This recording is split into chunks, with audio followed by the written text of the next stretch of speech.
Hey YouTube, welcome. Today I'm going to talk about the Christmas star.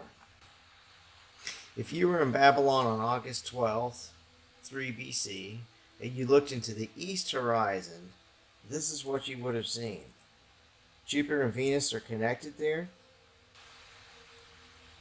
and boom, here comes the sun with them.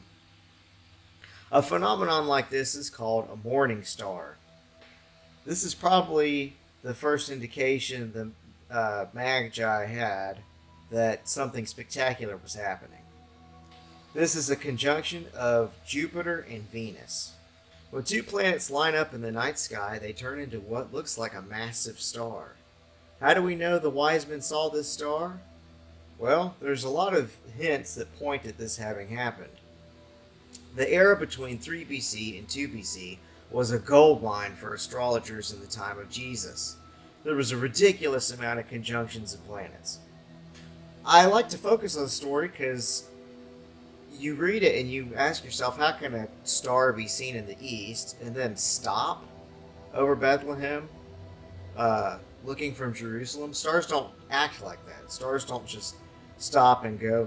The whole celestial sphere moves together. The stars all move together in proportion with each other, or it almost looks like a beautiful round sheet being brushed across the earth, as if you're looking from the surface of the earth off into the celestial distance as the earth is spinning. So in order to match with the text, we need to have something that can be referred to as a star rising in the east as seen from Babylon, and then holding still as seen from Jerusalem over Bethlehem. What star would do something like that? It doesn't make any sense at all.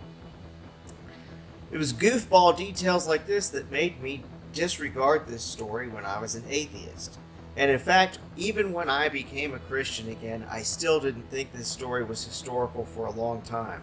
But recently, I have rethought these ideas. First of all, can planets be called a star, an astera?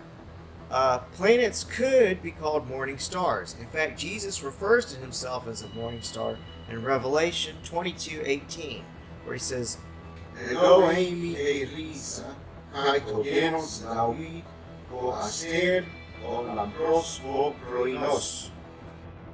To have the Magi refer to a planet as a star rising in the east would be completely natural. This is what I think it would have looked like on the morning of August 12th, 3 BC. This is the king planet Jupiter combining with the female Venus. Jupiter is the king planet. Perhaps an early astrologer would have interpreted this as gods procreating. So you can see them here coming up together on August 12th, 3 BC.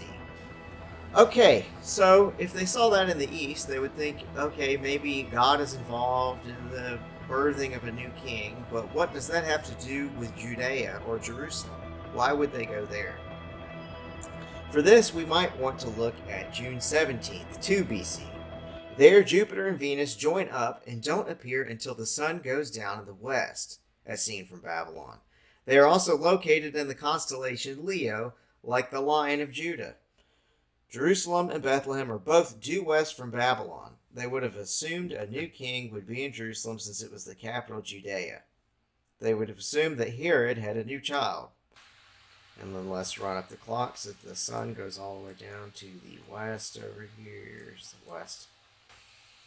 Alright, watch as the conjunction of Jupiter and Venus becomes visible as the sun goes down over the horizon and the night sky lights up. You're going to see them appear in Leo up there.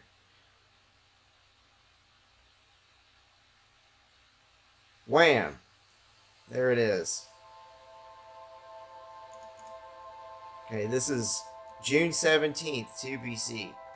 We're standing in Babylon. I could see you can do the location window here. We're right there. And look here, you see Jupiter and Venus are together. Okay, to a naked eye in the ancient world, it would have looked like a giant star. Here's Babylon here. And you look due west of it, and you can see Jerusalem. And then just south of Jerusalem, you see Bethlehem. Okay? So, whoop. There they are. And there's where the wise men would have been. Now, the wise men traveling in the ancient world, they probably wouldn't have wanted to go just straight across this whole dead desert here. There's nothing to drink. So their journey probably would have gone up the Euphrates here, gone into, it's Aleppo now. Beroia is, that's what Alexander the Great named this city up here in Syria. And then they would have slowly made their way down where there is fresh water and supplies, and made their way all the way to Jerusalem eventually. Okay, and then visited Herod at his palace. I don't know when they decided to start their journey, but I think they might have arrived at Jerusalem around December 25th. If they did, this could be an explanation for how the star stood still. What's cool about this time period is if it did hold still at this time and the wise men did arrive at this time, that would mean that the wise men arrived during Hanukkah, which is when the Jews celebrated the defeat of Antiochus Epiphanes IV and the restoration of the Jewish temple. At this time, it would have been a week-long celebration where people gave gifts and feasted together. So here we are just before dawn in Jerusalem on December 25th, 2 BC. I'm zooming out a little bit. You can see Jupiter is here. I'll go back a couple days so you can see it's not moving in respect to where it is with. Here, we'll go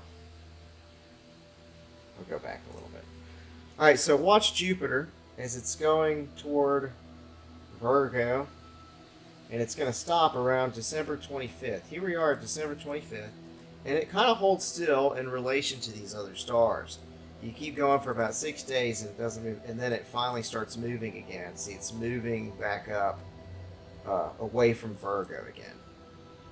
Okay, but during that time period where it was holding still, let's go back. If you look, you can see that it's in the southern sky, looking from Jerusalem. Let's put on the azimuth. You see that it's south. Okay, and it would have looked south. See, it's south as looking from Jerusalem, and then look as we go a little bit further in time.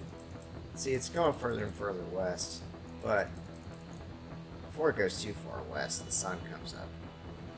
So the last place it would have looked like that it was visible before the sun came up would have been south from Jerusalem. So perhaps they saw that holding still with Virgo pointed south, and that's when they decided to go south to Bethlehem to see the baby Jesus. All right, hope you guys enjoyed.